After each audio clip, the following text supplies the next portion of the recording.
Kacau tak, orang tak respect kau punya cuti, kau punya penat, kau punya kerja. Kerja 6 hari. Cuti 1 hari pun dah kacau. Aku letih lah.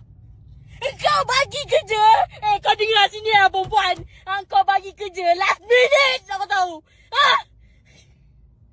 Kau bagi kerja last minute, kau suruh bincang 15 minit. Memang celak.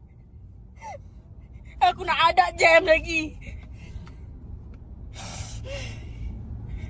Aku tak minta banyak pun, cuti 1 hari je. Kau jangan kacau lah.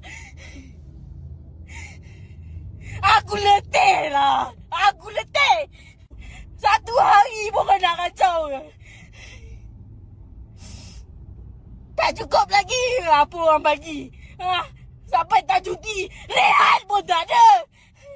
Memanglah kau kata kita bagi rehat, kita bagi rehat. Tapi kau fikir rehat tu kau pun kacau waktu orang rehat. Kau kacau waktu dia rehat, kau tak fikir. Waktu cuti pun kau nak kacau. Kalau letih-letih sangat kau berhenti kerja je lah. Aku letih dengar, kau tahu. Otak kau tak sakit, kepala kau tak sakit. Biarlah duit kau tak dapat pun tak apalah. Duit kau bawa pergi mana lah. Buat sakit otak je fikir duit lah. Betul-betul tak fikir orang. Cuti sehari je, bukan lama. Nak rehat kejap Pergi makan tadi. Pergi makan. Sekarang dah pukul berapa lah? Tak lama pun, dah petang dah. Esok nak kerja pula.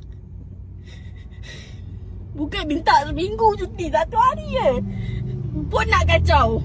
Bila tak buat kerja, hamunnya bekerja. Marah pula.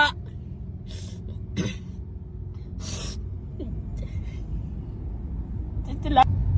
Macam ni rupanya raya. Kau berhenti je lah. Tak payah sakit kepala kau.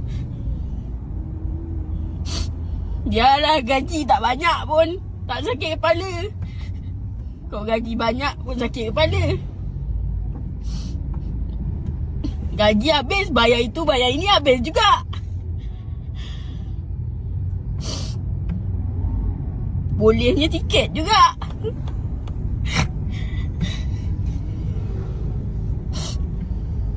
Betul tak dia fikir orang. Sel lah 300,000 1 bulan pun nak bising lagi.